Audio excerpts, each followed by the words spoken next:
Uh, yeah, I don't mind Sunday hockey. I think the Senators in January liked it because they won all their back-to-backs weekend matchups. But yeah, I mean, as you mentioned, it was a weird game. I think if you look at the shots, the attempts, and everything, Pittsburgh really took it on as the game went on, especially in that third period. And I thought Ottawa's first period and a half was actually pretty good. I thought they generated a bunch of chances. I thought Zetterlund and Stützle looked dynamic. Same with Batherson, Cousins, and Perron. But as the game went on, Ottawa really waned, and I really felt that I think just their legs kind of, they really started feeling it. And credit to them because I think obviously they deserve to lose in many ways, but they got a hard-earned point. And at this stage in the season where they're at in the standings, it's just about keep collecting points. Don't right? Like at this point, I know Sens fans might feel, still a bit scared about making the playoffs.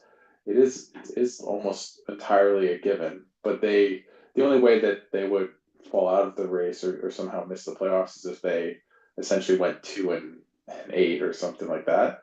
But if you pick up a point, you're much less likely to, fall out. So I don't know what the odds are now with Money Puck, but like the Islanders lost, obviously Montreal won, but I think I think that's a game where in the past, it probably sounds cliche, and you probably heard this before, but a game where in the past this team would lose, right? And they found a way to get it to overtime. They could have won the game. Pinto had that breakaway late in the third on at 4-4, hit the post, and Sanderson on the PK in overtime hits the post as well. Pittsburgh had a lot of good chances too, but honestly, I thought for the most part, Forsberg obviously was spectacular and made a lot of really good saves.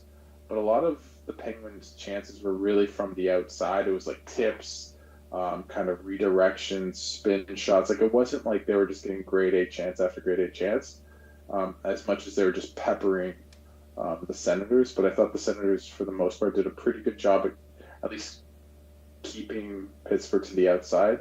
But at the same time, they were also not really getting any offensive zone time, and it just seemed to wear and wear on them as the game went on. Yeah, because I was looking at the shots here. It was 14-4 for the Pittsburgh Penguins in the third period. I mean, less than 24 hours later, you're playing at home in Ottawa against Columbus, and it's a huge game, right? There's a lot of emotion put into that game for sure because Columbus is in the mix. They're not exactly right behind the Sens, but if they took care of business that game, then it would give them a much higher chance of making the playoffs. And you get that win in regulation, you're feeling extremely good, and then you have to fly over to Pittsburgh, which it's not the worst thing in the world. It's probably a hour and a half flight maybe. But then you got to play. I would assume they got into Pittsburgh last night around like midnight, like 1 Probably a.m. later than that, probably Yeah, 1 a.m. Yeah. yeah. Then no One. morning skate, and then you have to go play like a team who's sort of they're out of it.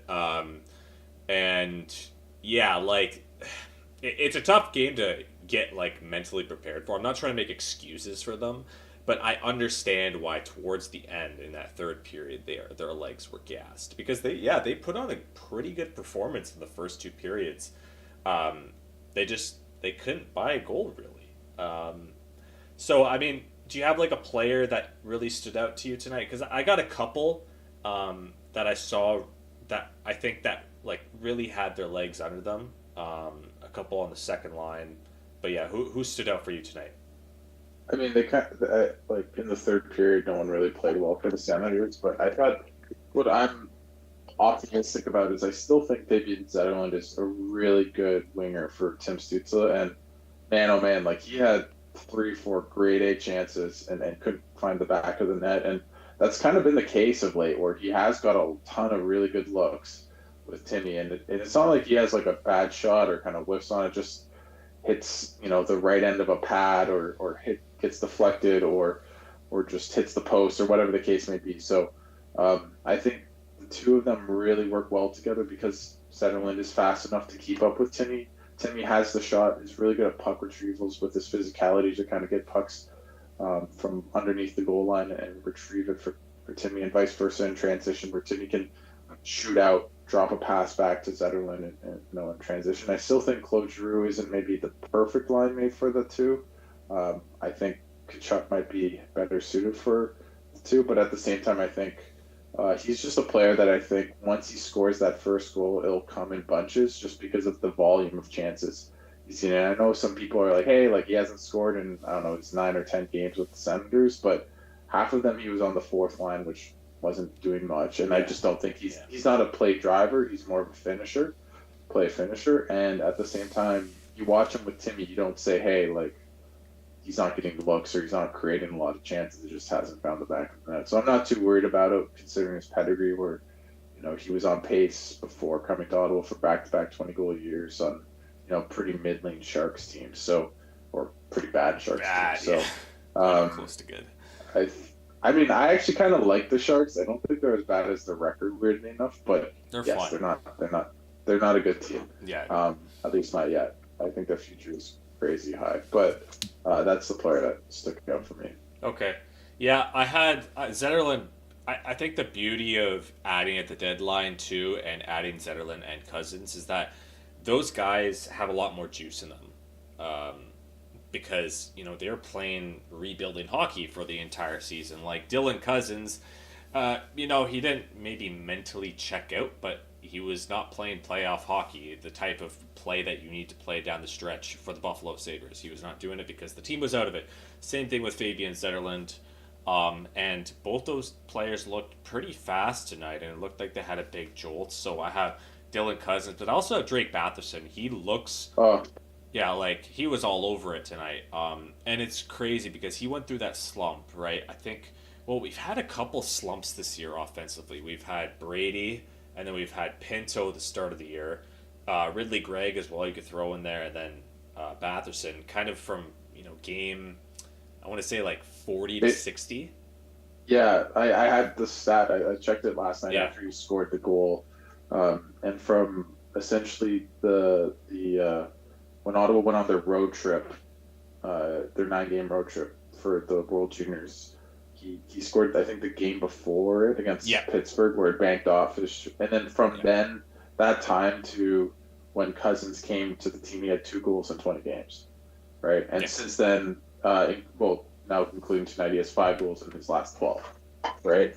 And I thought, as you said, I think I completely agree. He was so lively, especially the first period. I just thought he was like twirling around, making back passes, like stealing pucks off guys, using his body to shield players off him, getting physical, driving play in transition. I just thought he played really well, and I didn't find Cousins was as effective, but I thought Batherson was really good, and that line was still pretty effective. If you look at their underlines, they were their best line at 5-on-5. Yep. Not like excellent, and I think the third period kind of dropped those numbers, but I think David Perron also deserves a big shout out because he's been just really calm on the puck. He seems like he has a little bit of a jump in his step, even though he's not the most fast. He's not a fast player, but he seems a bit more fleet of foot.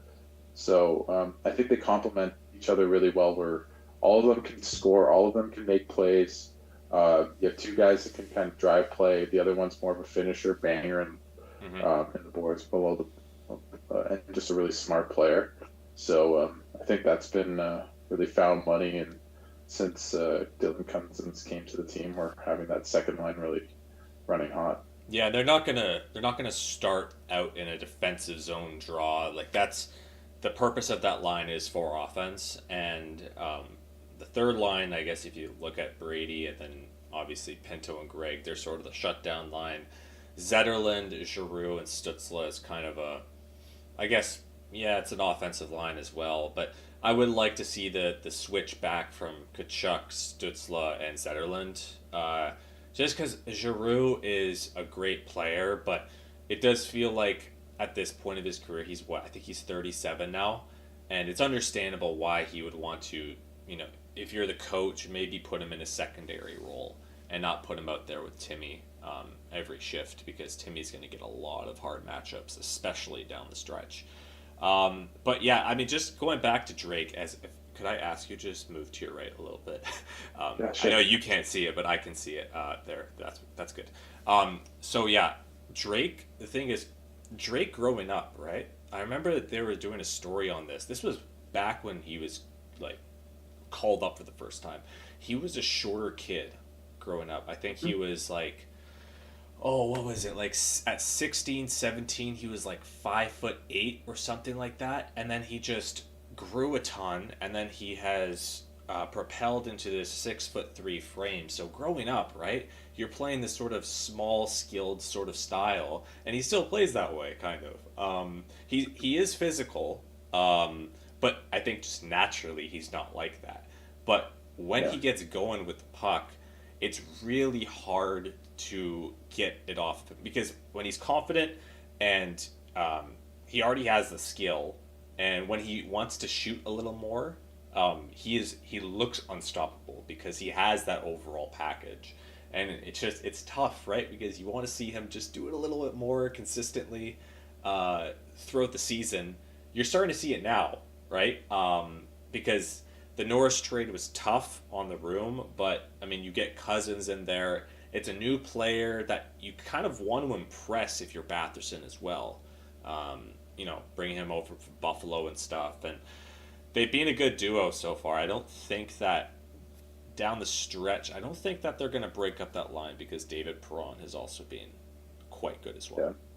yeah, yeah. No, I mean, Batherson's told me, and he said it numerous times in the media. Like he plays the best hockey when he's playing physical, and I think sometimes he can kind of float too much, be too much of a perimeter player.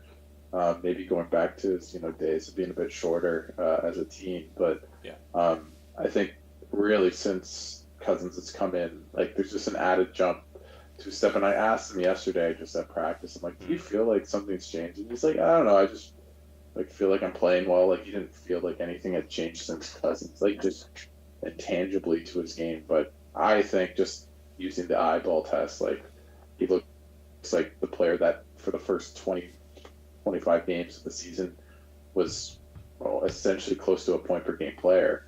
And then, as I said, he had that drop off, and now he's back to being close to that player again. So he's likely going to get to 60 points once again, make it his third straight 60-point season. So, and kind of, get a bit maybe under the radar. He's on pace to be the second in scoring on this team, which is kind of surprising considering all the talent. So I think shout out to him, kudos to him. But I think also Dylan Cousins. The one thing I would say is like not to uh, you know Pop hate him on too much. Josh Norris too much, but the reason why I think they fit so well together, Cousins and Batherson, is just the way Cousins can hold on to pucks, create plays, and really just drive play essentially, right? And like you think about the goal he scored, or the goal Batherson scored um, yesterday, and Cousins kind of roams the blue line, backpedals, makes a play, and then shoots it on net. And like Josh Norris is very straight line, right? Well, Dylan Cousins can kind of go play more horizontally in many ways, um, and it just has a bit better feel, a bit better vision. And I still think Josh Norris is a really good hockey player. I think ultimately he's probably more of a winger, just because of or you have to put him Mm-hmm. with like really elite playmaking wingers. Like I was thinking about this, like Mitch Marner, I think would actually work. I mean, Mitch Marner is a really good player either way, It's a good but duo just with there. Josh Norris, I think it would make sense together rather than with a guy like Drake Batherson, who is a decent playmaker, but not able to just carry play by himself. He doesn't really have enough foot speed for that. So um, I think it's been a really great trade for Steve Stais. I hope Josh Norris flourishes in Buffalo. He's a really good dude, really great with the media, great guy, and I wish him nothing but the best and hope he gets healthy. He might not be for the rematch on Tuesday between Buffalo and Ottawa, but I hope he's back and healthy moving forward. Yeah. Um, yeah, Cousins has been a still a great ad. It's impressive that they've kept them that long together as well because this coaching staff does flip the lines around a lot. I guess let's talk about the game a little bit. I mean, there's not a lot because there's one goal in the end. Of course, My goodness. So the Ridley Gregg penalty with like 14 seconds left in the game. Um, listen, like I love Sidney Crosby. And hey, he could have just fell at the same time. I didn't really understand when you like touch someone's hand, your body falls. I'm not sure if Yeah, that's a new development in the human body or something like that, but that happened, and then of course Sidney Crosby gets the 2 winner. So, like you got to be happy at the Sens if you get a point here. Like, there's a couple comments here. Rusty saying that we got 5 of the last 6 points in the last 2 games. We're still in a playoff spot with a comfortable lead right now. yeah, I don't understand why people are upset.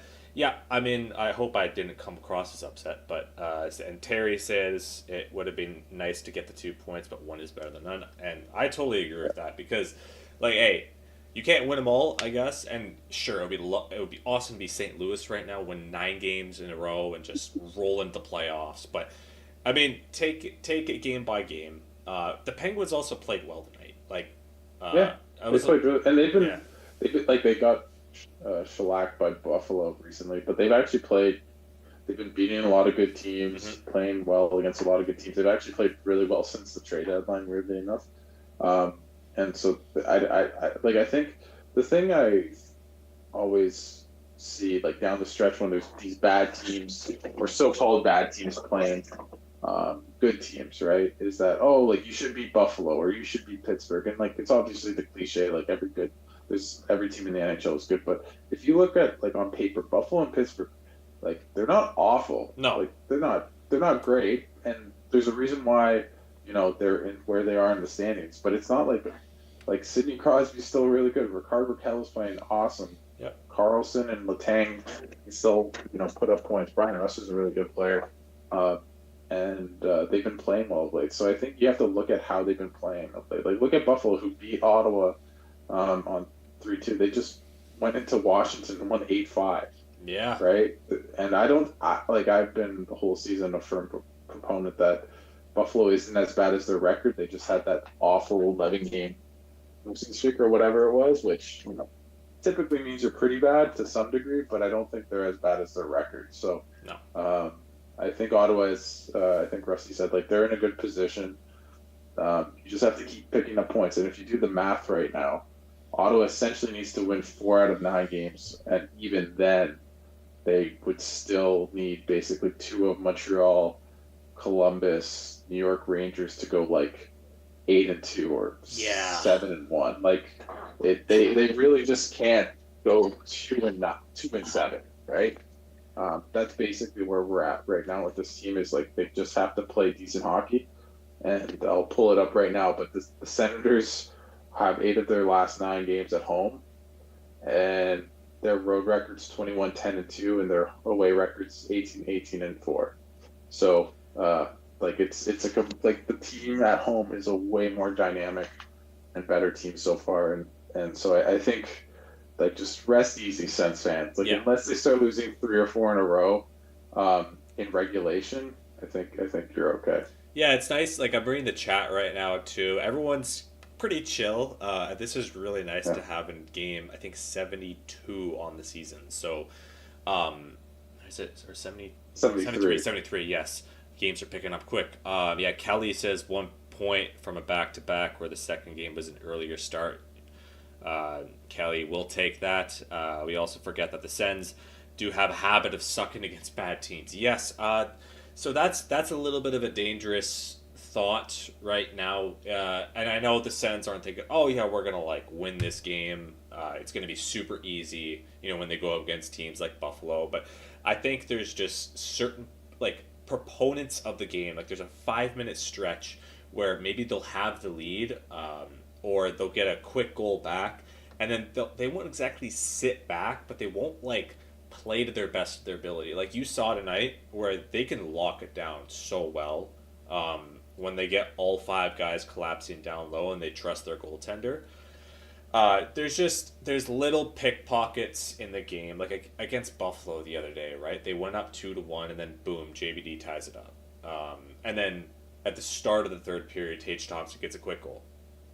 Just little parts like that, you would like them to fix it. I think it's just you can't play a full 60 for the most part, like 100%. I'm nitpicking, obviously, but the points are what it comes down to.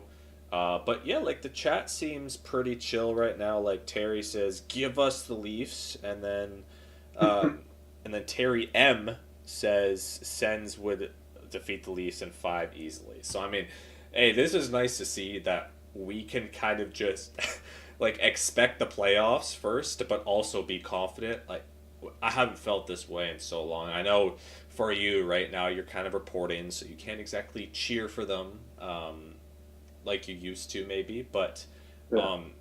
like when you were at the rink yesterday after the game, does the locker room feel a little bit different? At least when you talk to the players and stuff in interviews. Yeah, I mean, I think the biggest when this team was losing, I think the two squads of the season where they were the first after 20 games where they lost that five in a row, a bunch of games at home against Vegas, Edmonton, Vancouver. You could see just there was a lot of like I remember Nick Jensen saying like I feel like we're playing well, but we're just not finding a way to win. Yeah. And you felt a little bit of negativity when they came back from the 9 game road trip. They were losing a bit. They fell out of a playoff spot. There was a little bit of a spiral, and then, um, recently after the kind of between four nations. But otherwise, I think what this team's done really well is being even keel, right? Mm-hmm. And they always say that, but covering the team last year compared to this year, the emphasis on not getting high or too low, like sometimes it's obviously just trying to say, the right thing at the right time to the media, but the emphasis has been way more on that than they did last year. And you can Definitely. see it, right? You see it. And Yeah. they've had a couple winning streaks, but I honestly, if you nitpick them, I think a lot of it was more circumstance than it was play, like losing guys, getting injured, Allmark going down, Mm-hmm. right? Rather than just, poor play. And I think this team has been really good at, for the most part, bouncing back. And yeah, they've lost to Buffalo a couple times this year, but outside of them, they haven't really lost a lot to bad teams. They beat like Montreal. But they're not Montreal's not a bad. bad They're team. not bad though. They're in They're a not bad. Yeah. no. It's frustrating as a fan, but Montreal's in a playoff spot right Mm-hmm. now. So Yep. I think outside of Buffalo, who I think is just really fast, and this team doesn't do well against fast Yeah, teams they because don't. I think they're actually quite slow. Like outside of Stutzla, kind of Cousins, they're not that fast, right? Like Amadio slow, Greg isn't very fast. You're right. Pinto has bursts, but I'm just saying overall the team forward team speed isn't great, but they're really smart. There's a lot Mm-hmm. of really good hockey players. I'm not trying to diminish those guys, but I think that's kind of the kryptonite for them. And I think against the Leafs, weirdly enough, they're not at that fast a team and they're not playing that well. And I think that would be a very good matchup for the Senators. I think Florida has obviously they're really good, but they've been sliding. They're banged up, and I think honestly, Tampa Bay might be the worst matchup for the Senators because they have the forward depth: Kucherov, Gensel, Point, Hagel, Sorelli. Like damn, and if Vasilevsky can play well, which he's done a bit better this year, I just think that's the. I mean, Florida would be tough too. I'm not trying to, but I think just the way they're trending doesn't feel good for heading into the playoffs, but you never know. But their blue line's pretty beat up. But yeah, Marchand, and if Kachuk comes back, Bennett, that would be one hell of a line. Ekblad too. Yeah. I He'll be I suspended for a couple games, but yeah, Yeah, like he would come back for game three, hypothetically, if we played them, and then he comes back in game three in Ottawa. This is all hypothetical. I would probably prefer Florida last. And the only issue with the Leafs is the obviously having a home game. yeah, I like please with the Habs, right? A couple years ago. And what was it? No, not a couple years ago, but decade ago. yeah, literally. Like it blends in with all the red and stuff, but with the Leafs, the blue jerseys and everything just stick out. But yeah, I, I love talking about the playoffs. And the situation of this team, like literally being there. I think it's a 99.6% chance still of this team making Check. yeah the playoffs. 99.4. Oh, so it dropped to 0.2%. Yeah, Wow, we're yeah, screwed. yeah. No, but like, it's tough because it's like I want to talk about the playoffs so bad, but we still have some work to do here. Not us, but they Yeah, do. and And I think it's yeah, I think it's just gonna take till because right now even the top three teams in the Atlantic haven't clinched. I think they're all around the 92, 93 point mark. They haven't clinched officially yet. So I think we probably need to get to the 90 mark. I think so. That probably yeah, requires 3 or 4 more wins to get yeah, that like first round pick. 3 or 4 wins. I think the magic number essentially, if they win 5 out of the last 9, or even 4 out of the last 9, it would make it a bit closer. But if they Yeah. win 5 out of the last 9, they're almost assuredly going to make the playoffs. Like if I mean, we can do the numbers here right now. Probably the listeners won't love it, but if you think about it this way, like Montreal's 7 points back, New Mm-hmm. York's 7 points back with 8 games left. So if Ottawa has wins 4 out of their last 9 games, they'll have Mm-hmm. 92 points. New York has 8 games left. If they win all of their 8 games, they will have one more point than the Senators if they win 4 games. Yeah. Oh, So that's if they eight win games. out. Yeah. Yeah, Yeah. that's if New York Yeah. wins out, which doesn't seem likely. If you look at Columbus, they have 10 games left. The most amount of points they could get would be to 95. So if Mm-hmm. they went 8-2 and Ottawa went 4-5, Mm-hmm. they would still, I think, have more points than them. So Yeah. you're kind of at a place where essentially you just can't go 2-7. And that's Yeah. and nothing right now indicates this team is on that trajectory. Even though I know obviously tonight they didn't play well, but they still got a point. They're still in a really good spot. They're playing all at home. They play Chicago. They play Philadelphia. They play Buffalo. They play Carolina on a back to back to end the season. For Carolina, they're on a Mm-hmm. back to back, Yeah. They're gonna be and resting Carolina has guys. nothing to play. Yeah, Yeah. so I'm Definitely. just saying if that was a meaningful game, Carolina is still a good team and better than if you're playing Chicago on the last game of the season. But um, their schedule really eases up. Basically, the only really tough games would be Tampa, Florida. Florida and Tampa. Yep. Yeah, they play them twice. So the schedule's really in their favor, and they need to capitalize it. But I think at this point, if this team had been making the playoffs consistently for years and years, no one would be worried about making the playoffs at this No. point. That's Yeah. yeah, Yeah. I think it's like I trust them. That's the thing. And I was you talking. should. Yeah. I mean, hey, like with this new regime and everything, it is just so good to see how the organization is run from the top down. It's just it's that little perception of negativity that I still hold on to until I see the X. Like I was seeing this little trend going on Twitter with the last time the Sens made the playoffs, this was me then and this is me now. And I'm like, that's yeah, it's a great way to show that like this is how long it's been. It's just like, okay, can we just hold on like a week and a half maybe? Yeah. um, Let's just say Ian Mendez doesn't love that I tweet the Elliot Friedman Sens playoffs thing oh because yeah, he's like I'm really, jumping the gun. He's like because every time I do it, they lose the next game.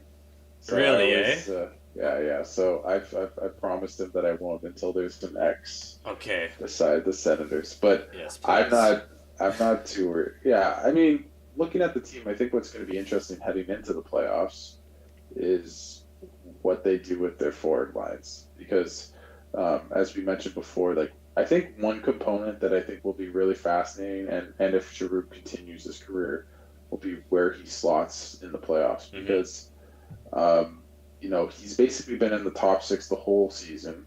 You saw a little bit of him with Amadia or with Greg and Pinto a couple games ago. They were actually pretty effective. They weren't, super effective, but and that was like the first time he's ever really been on the third line, Yeah. right?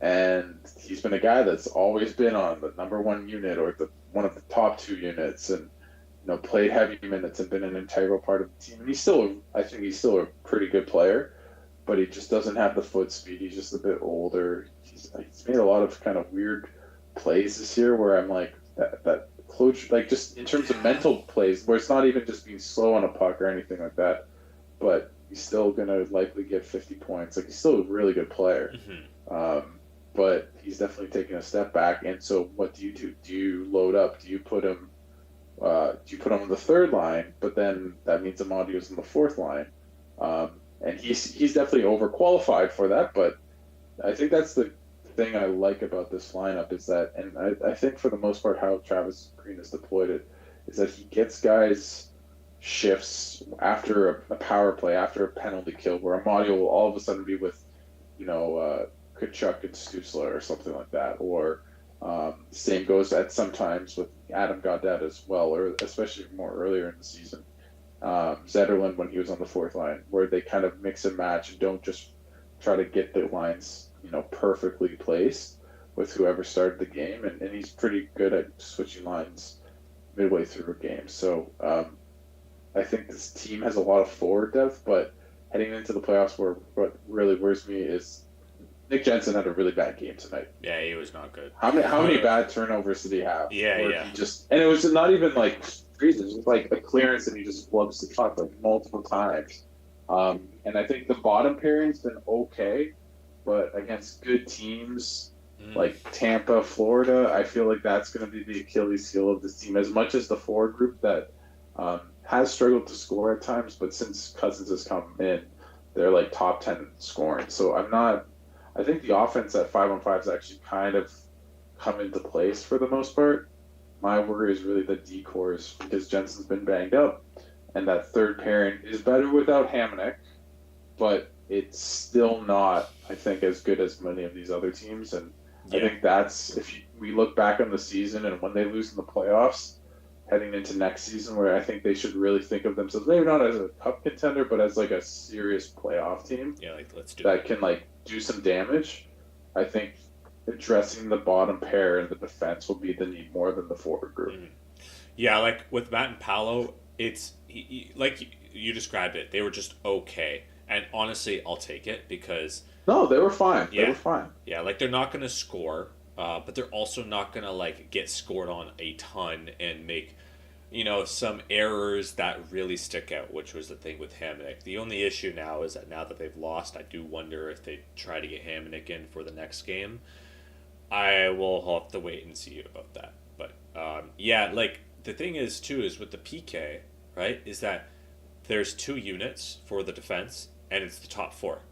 So I could be wrong on this, but I haven't seen Clevin on the PK really at all this year, and I'm surprised because you have a 6'5" frame there who has been a penalty killer his entire life, and he's physical and he's got a pretty good stick overall. You think, and Shabbat too, who hasn't killed penalties ever, like he never killed penalties at all with DJ Smith. So it's interesting, right? And I'm just wondering, it's like down the stretch, if I had a wish for the PK that they throw in Clevin there a little bit more. I mean, my wish, and I agree. I think the rationale for having Shabbat on the left side is essentially because they play a zone. He's a much better skater, and he can kind of readjust quicker to to cut back and cut off plays. Yeah, I think the PK is probably their biggest weakness.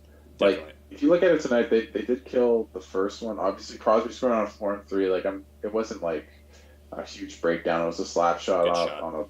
It's. But on the first PK, like I hope, like, I think Travis Green has done a really, really good job. I'm going to have a story about him coming out likely tomorrow, so stay tuned for that, about him being, like, in contention. I think maybe not to win the Jack Adams, but I think with the team likely making the playoffs, I think he should be at least, like, a nominee and on some ballots. But, and I kind of make my case there. But the PK, if you look at it, it is woeful.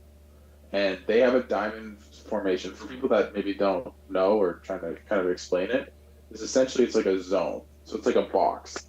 So everyone has their zone. So they don't really pressure players dramatically because they want basically no shots in tight. They want it all on outside of the four players in the little box. The problem with that is that hockey is very fast, and if you essentially back off, you're giving Sidney Crosby more time and space. What do you think is going to happen? Or Nathan McKinnon, or whatever the case may be.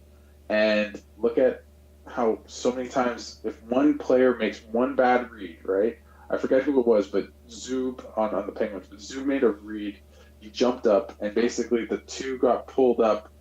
The pass went down, and then it was literally a Penguin by Yeah. himself beside the net with all this time. Yeah. And if that's Nikita Kucherov or Jake Gensel or Barkov Kachuk, they're gonna burn you every Oh time. Lord, jeez. And that's the thing that kind of worries me about this team. And I hope next year, like people are like, oh, change the PK. I don't know if you can change the PK this late in the season. I would as a coach, but I don't profess to know as much as Travis Green about hockey. I will never say that.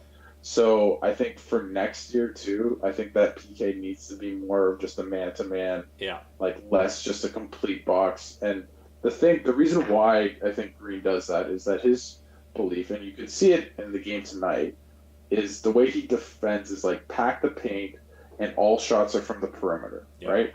So they don't play like a man try to. They basically say, okay, if we get beat on a shot from the corner or from the side, we'll live with that. But we don't want anything from the middle. And if you look at their analytics, they're really good at suppressing high danger chances, goals, all of the above defensively, and they try to translate that into their PK formation. I just think when you have 5-on-4, that's much harder to do because you're always going to have an extra man open. And if you're not aggressive enough, you're going to get burned. So that's my tangent about the PK. No, I agree. Like, and I think they made this change right after the Four Nations because we had that little break in there, obviously, and maybe they went through it with the players, had said, "Hey, like, we're gonna try this out now."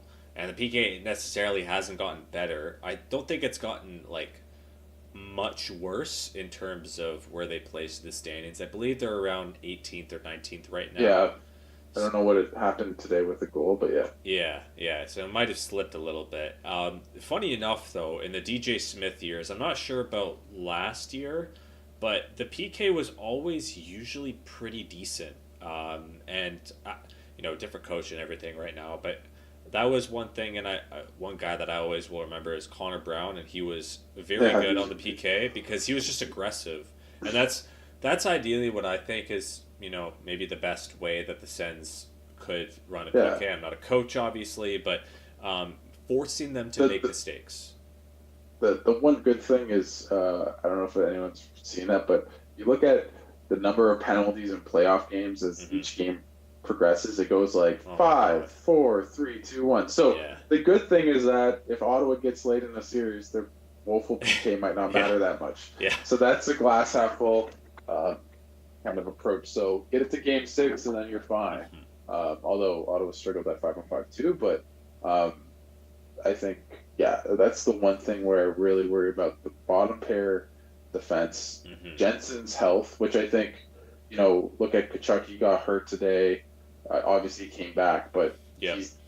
he says he's 100%. He's going to say Yeah. that. He's nursing something, Yeah. right? And not just get in, but the earlier they get in at this point, now you get to rest Jensen. You get to Love rest that. Kachuk, right? And get your guys just, some time off to heal for the playoffs. Because once you get in, I think at this point with this team, just get in. Yep. Like, and try to do your best. But if they come, like, let's say they make it in early, and then the Habs or New York or whoever kind of comes back and chases them and they lose a couple games. It doesn't matter if they're the second wild card or the first. I honestly think playing Washington might be the best team to play. Yep. But at least compared to the two Florida teams. So just rest guys, let them get in. And I think that's the good thing about tonight's result, too, is that they didn't fold in the third period. They got a point, still in a really good position to not just clinch, but clinch with some games remaining. So I just hope the good thing is unless it's against Columbus, they're going to likely clinch at home, and that's just going to be a really cool Oh moment yeah. for the fan base. Yeah. Oh man. Like I can't talk about the playoffs too much, but just the feeling in the air too, right? When it's springtime in Ottawa, and I mean, hey, not right now. It's a good thing No. you have power right now. Yeah, no, But yeah. yeah, like just it's something that we haven't just felt in so long, right? Like I'm thinking back to when they last made the playoffs. I was in grade 10, Oh my God. and now I'm like I just did 5 years of university, and then now I just entered the workforce full time. So it's crazy how much development can go on in 8 years in your entire life. Yeah. And yeah, like I, sorry, go ahead. no, I remember like I had never been to a Sens playoff game until 2017. I was a fan, Hmm. and I went to the FNUF game, which Same when we here. had the over and well, it's the Carlson pass Hmm. too. Everyone remembers, right? Not the Hoffman one, but the one to Brassard, where they were screaming at each other and then they hugged each other like they were Yeah. getting married or something. But what a game! As I guess you were there too. And then so just remembering how crazy that building was for that game, Oh, like oh, like as like journalists like you're one too. Like it's obviously not sports journalism ish. I guess kind of are, but throw it in there. yeah, throw it in there. You are definitely a journalist, but um, just being in the crowd, like I'm so excited. Like I keep thinking about that game three, like how wild the atmosphere. Like everyone in my life, I don't know, like I don't know. Obviously you're not in Ottawa right now, but like everyone in my life is like, I'm getting playoff tickets. I'm going. It's going to be amazing, and I'm just so excited to be in the building for that. Like it's going to be a privilege. It's going to be Yeah. just an honor, and it's going to be just awesome. And I hope they give the fans something to cheer for. Yeah. Um, and then, so yeah, like, can you talk about a little bit more about the feeling in the building too? Like you said, people Yeah, are just feeling so like good right now. And even just like looking at the Locked On Senators podcast the other day, their postcast, like people just have this extra energy right now, which like people sort of had in 2023 a little bit, right? yeah. I There's the Chikrin, the that game. first game against Columbus. That was the That's peak where, though. That was the peak. yeah, no, yeah. 'Cause they lost a bunch of games, lost to Chicago Yeah, 5-0. Who were awful. yeah, Um, Yeah, I mean, I think the two games that really stick out to me on this little run of late was that New York game was just the comeback, the mm, energy in the building, and then obviously yeah, Brady capping it off and that Detroit game was unbelievable. Like there was just a pop. Like when Dylan Cousins scored that goal, there was a pop that I haven't heard in the building since maybe 2017. Honestly, I mean, it it's would make crazy. sense and Yeah, it was just electric and everyone was buzzing and the vibes were so good and they've had pretty good crowds against Boston and some other teams, but I think we're going to kind of see a little bit of a preview whenever they clinch, which I think is going to happen. um, yes, and I just hope it's at home. Like it might be that Columbus game, but yeah. let's Watch it just as hope it's at. whatever. I'll take it. Yeah, yeah. Or watch it be like one of those ones where like they win and then like New York loses 20 minutes later and then Oh they yeah, clinch and they can't really celebrate it or something. But um, it'll be special. yeah. I'll take it no matter what. Yeah, like that Columbus game at home. I mean, I think because we play Buffalo next, and then we have 9 games left. Just look at the schedule here real quick. But if anyone has any questions, please throw them in the chat. Sure. A little bit of a lighter cast tonight, I think, just because it was a 1-0 game, and hey, we're kind of just waiting for the ball to drop here in Ottawa, because good things are ahead. But yeah, Buffalo on Tuesday. We got Tampa Bay on Thursday. That's going to be a huge game. Like they're not grabbing a top 3 spot. I think we can all kind of. No. Did wait? I have a question. Did you say you put out a tweet? I remember like last week. You're like, I could be wrong on this, but did you say like there's a good chance we might have home ice? Yeah, yeah, I Okay. did. Yeah. At the time they had it like they should have beat Montreal. Yeah. They They should should have. be Yeah. like if okay, like for example, if they had beat Montreal, which they Hmm. were up 3-2 in that Yeah. They game, were and beat there. Buffalo, Hmm. they would be 3 points behind Tampa Bay. Hmm. Yeah. And they play Tampa Bay. And they play and 3 points behind Florida as well. So Hmm. they were like they basically if they had held on and just not flubbed those two games, they'd be right there. Yeah. So I mean, regardless, like they're probably if they stay in the wild card one, then they're going to be playing an Atlantic team because none of those Atlantic teams are catching yeah, Washington now. So yeah, yeah. Yeah, man. And that's the one thing, like Julie McKenzie was talking to us, when we were leaving the building. It's like the Senators probably won't know their matchup until like the last day of the season. Like mhm. the way that race is going, like they're all. I think I like Toronto's that winning right though. now. I like that. Yeah, Like, yeah, I mean, if you're just because New Jersey, Carolina, they've known they're going to be playing each other for like New Jersey's lost. I think they're under 500 in their last 30 games or so, and yeah. yet They've they're been bad. still going to play Carolina, despite giving the Rangers and Columbus and the Islanders so many chances to get a third spot in that Metro division, which is like sort of weak in a way. Yeah, I just feel like the Atlantic is just more real. The Toronto, sure, as much as they get. I mean, they're a different team now. They got a new coach, and then the Florida teams. It's just horrifying as a fan. yeah. I still think the Sens can compete with them. Like Mhm. like if you look at the thing that scares me about Tampa is everything. If you look at all their underlines, their or goal differential, sorry, they tell you they're a really good team. If you look at Florida, Yeah, they tell you they're just a good team. And I mean, I think winning is obviously like both those teams have done it, specifically Florida in the past couple of years. But there is a thing where like eventually the miles of playing two straight Stanley Cup finals catch up on you. yeah. It might not matter in the first round, Hmm. but you're not playing a team that isn't wounded. Like look at them. Marchand just came back. Kachuk is still uncertain if he'll play at least the beginning of the playoffs. Ekblad you'll miss for 2 games, and like their decor is not that good. Like outside of Forsling and Ekblad, I don't think Seth Jones is that good. I don't know why they made that trade. He has not. Look at his underlines in Florida; Yeah, they're he's great. horrific. Hmm. So but in my opinion, it's like, can you get to the defense? Because their forward group is still Yeah, really, really good, especially with Brad Marchand coming in. You have Lucic and with Lundell, Wait.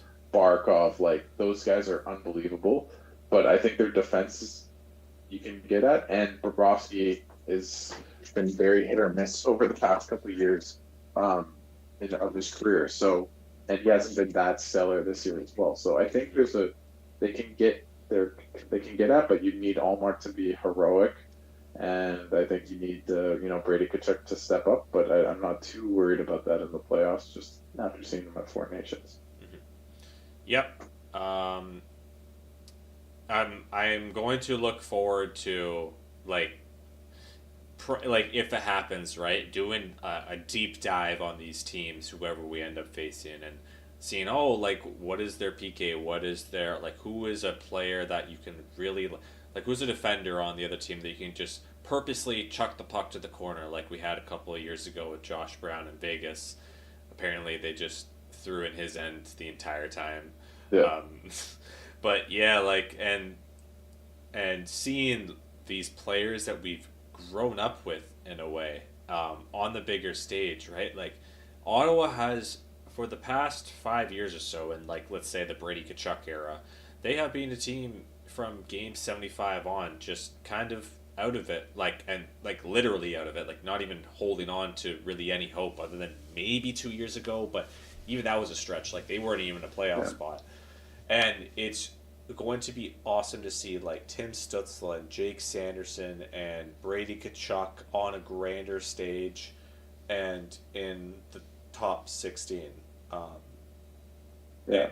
and I just being around those guys, like who knows? But I'm not very worried about like if you watch Tim Stützle, like as I'm sure everyone in the chat does every game. When do you think he's not putting his full oh 100%? yeah, I don't think I've ever like maybe one or two games, but there's rarely a night where you're like, the hell was he doing?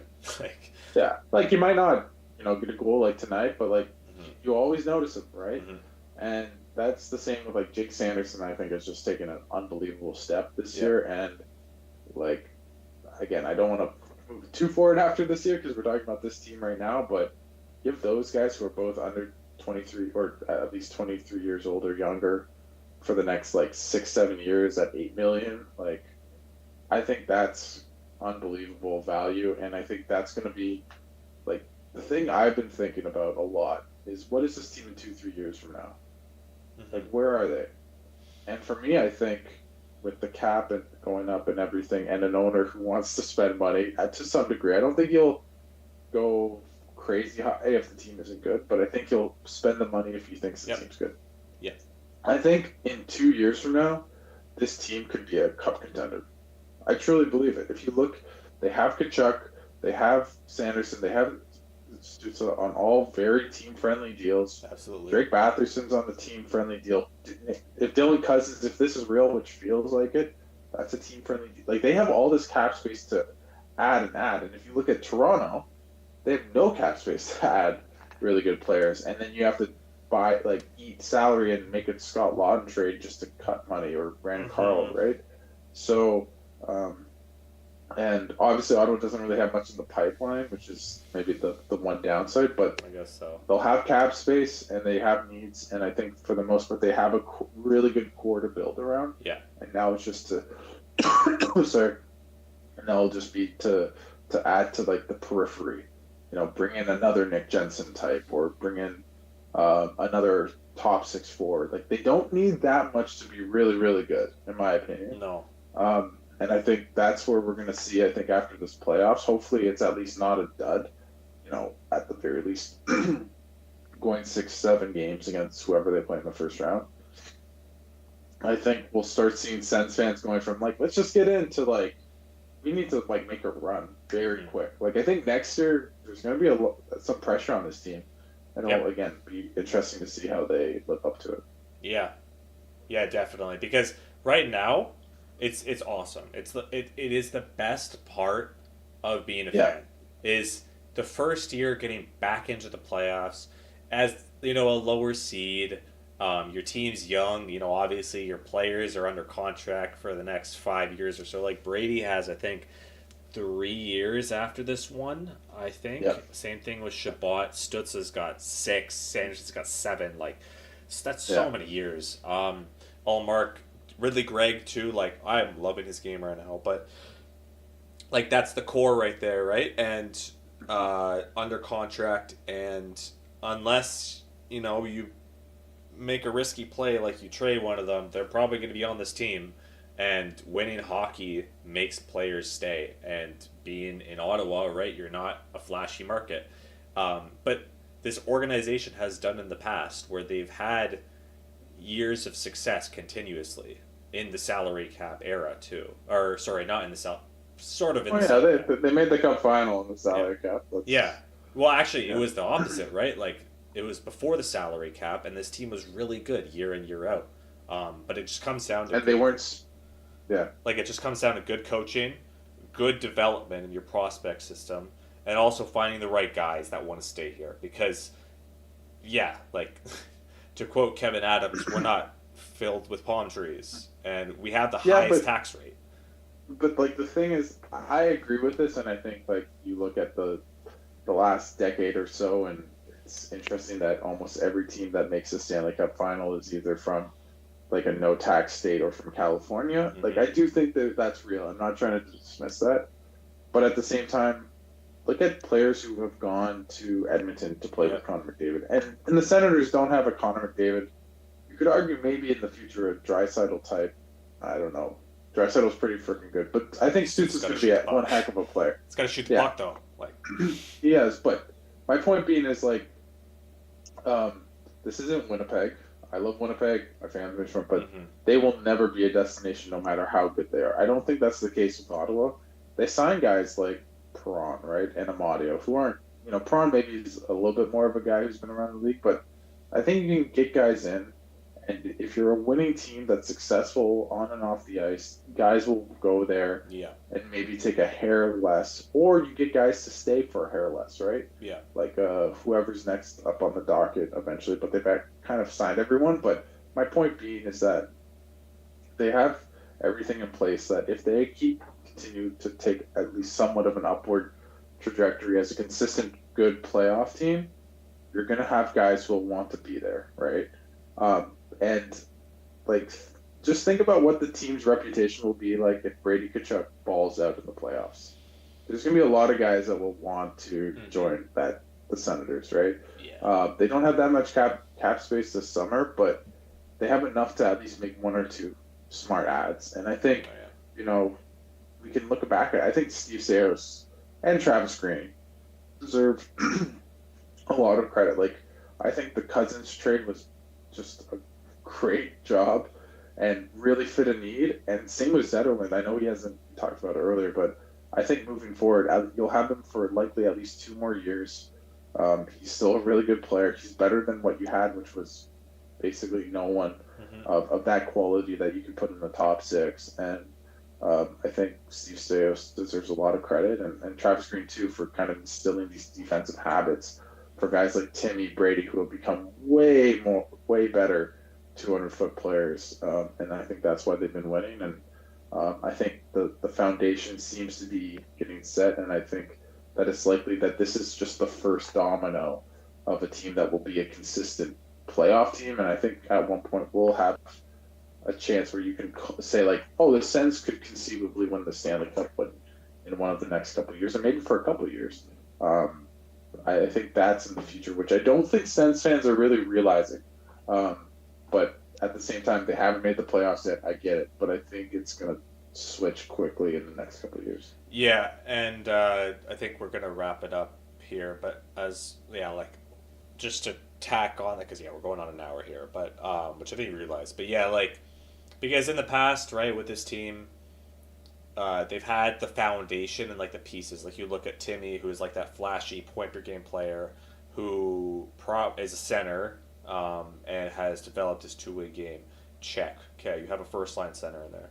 You have an elite power forward winger who isn't scoring a ton this year, but has all the intangibles of a guy that will just lead you into the fight in the playoffs, and that's massive to just keep your game going. And then you have your number one defenseman in Jake Sanderson, who's not a number one in the fact that he plays 25 minutes a night and has like 20 points and is a minus 30 at the end of the year. No, like his plus minus is looking great right now, but his offense has developed and his individual defense is already there, and he's 22.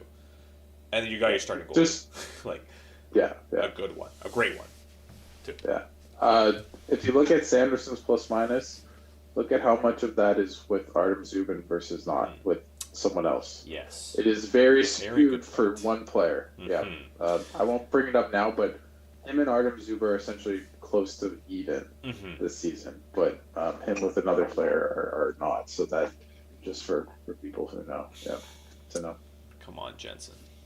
All right, that'll be it. Thanks for joining. I think you got only one more game that you won't be in. Be at the rink, right? In I know. Columbus. I know. It's gonna be fun. It's gonna be a fun last little bit of the season. I'm excited to be at the rink.